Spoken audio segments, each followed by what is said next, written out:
Assalamu alaikum. Welcome to the lecture 14th of Unit 1st.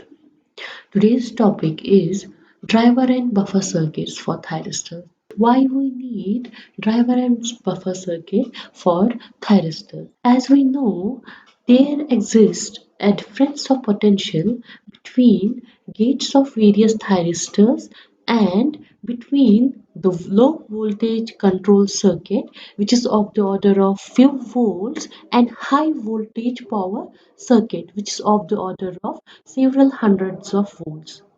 That means there we need a proper isolation between the power circuit and the control circuit, and this isolation is provided by either a small high frequency pulse transformer or by an optocoupler IC. Also, our control circuit controls conduction period of each SCR, which gives an output of very less power.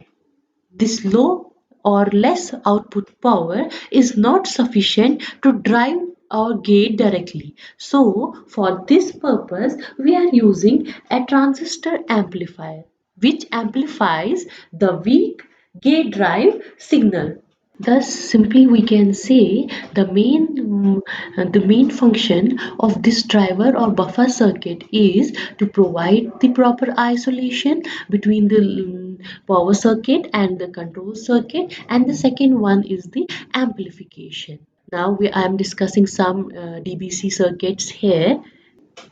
In this figure A, here pulses are generated by the differentiator R1C circuit, which converts the step input signal into sharp positive and negative pulses. Here, the transistor amplifier circuit amplifies only the positive pulse. This is the pulse transformer that's used for the isolation. Normally, it has two to three windings. It's a small, low power and high frequency transformer. The turns ratio is in the form of 1:1 or 2:1. If a high frequency pulse is applied to the primary winding of this pulse transformer, then output pulse appears at 1 or more. Here we have connected only one because the ratio is 1:1. Appears across one or more output secondary windings. Here diode D3 allows only positive portion of the amplified signal to be applied between gate and cathode terminals of a thyristor. DT provides a freewheeling path for the inductive current of the primary winding of the pulse transformer. It protects the transformer from the high voltage spikes that are produced during the turning off of the transistor. As we know, in case of inductive loads, the current lags behind the voltage, or we can say the anode current of a thyristor reaches the latching current after certain delay period. And thus, for an inductive load, we are not using a small pulses, we are providing a long pulse for successful triggering. And for that purpose, we are using one capacitor in parallel with this resistance R2.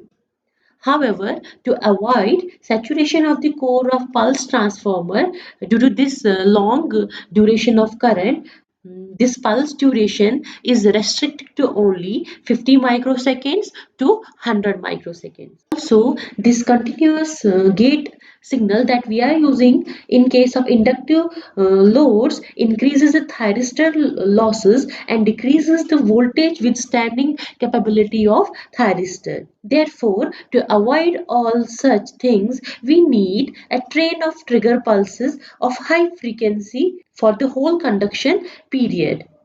The common driver DBC driver buffer circuit is shown in this figure B. Here, a high frequency positive pulse or scare wave signal from the oscillator is applied to this AND gate continuously. and these high frequency pulses are these high frequency pulses reach the base of this transistor only when the input drive control signal is high.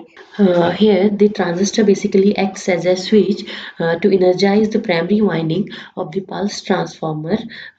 This is the current limiting resistance R2, which is connected in series with this source, DC source. This diode D2 protects this transformer from the high voltage spikes that are produced due to the turning off of transistor. Pulses are produced across this gate and cathode terminal. This third one is an optocoupler IC based isolation circuit. Here, this ILED and photo SCR they are present in a single chip. During the arrival of this gate control signal, ILED conducts and emits light to turn on this photo SCR into conduction mode. Thus switching the main SCR, the switching of the main SCR takes place. This is the next DBC where we are using optocoupler with the phototransistor. Here, the additional this transistor is used for the amplification purpose. This circuit requires an additional electrical isolated DC power supply for each SCR. This is the fiber optic cable based driver circuit. It provides very high electrical isolation and large creepage distance, which is required in between low power control circuit and high voltage power circuit. The ILED and the phototransistor both are fabricated on the same IC chip. Therefore, the capacitance between the two should be as small as possible to avoid retriggering at both turn on and turn off of power devices. To avoid such problem, a fiber optic technique is used. The amplifier one is a receiver and the second amplifier amplifies the control signal to the level that is required for the triggering. Here, the driver circuit is linked to the control circuit through the fiber optic cable. Therefore, galvanic isolation is provided between them. Now, the next semiconductor device is a GTO. That means GTO is a gate turn off thyristor. Unlike SCR, GTO is a fully controlled switch. That means its on as well as off is controllable. That means by applying the positive gate current, we are turning it on, and similarly by applying a large amount of negative gate current, we are turning it off. While as in case of SCR, we have uncontrollable turn off. That means we cannot turn it off by the gate terminal. Or we can say it's a versatile power semiconductor device which is having some added features in it. And that added feature is that it can be easily turned off by a negative gate pulse but of large amplitude, or we can say of some appropriate amplitude. And due to this self turn off capability, it's used in inverter and some chopper applications. It has two configurations available in the market. One is asymmetric and second one is the symmetric. The most popular that we are using is the asymmetric one. We have 6 kV, 6 kA GTO ratings available in the market produced by the Mitsubishi company. This is the circuit symbol of GTO. It has three terminals: anode, cathode, and gate, where gate represents the bidirectional current. That means can be turned by applying positive gate current, and it can be turned off by applying the negative gate current. Both are the circuit symbols or device symbols of the GTO. This is the basic structure of a GTO, which consists of a P and positive layer.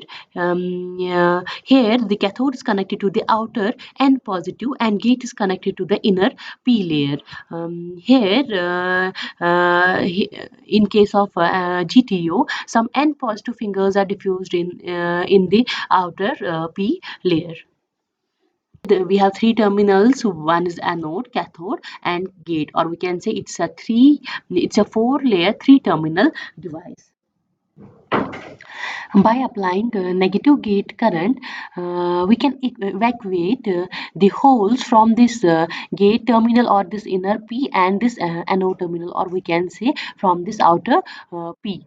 The major disadvantage in GTO is that in case of SCR, we don't need a prolonged gate pulse. One problem with the GTO is that in case of SCR, after turning it on by applying a positive gate current, we don't want to retain that positive gate current. While as in case of GTO, for better reliability of the GTO, we need small positive gate current to retain for the efficient running of this GTO.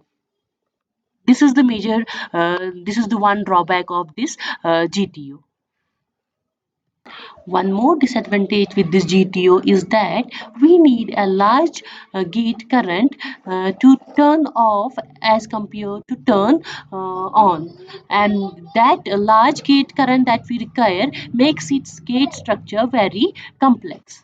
But the positive side of this is we can operate the GTO at much higher frequency as compared to the SCR. Thus, we can say that it has high frequency, high power handling capability, but requires large gate power or large negative gate power to turn it off.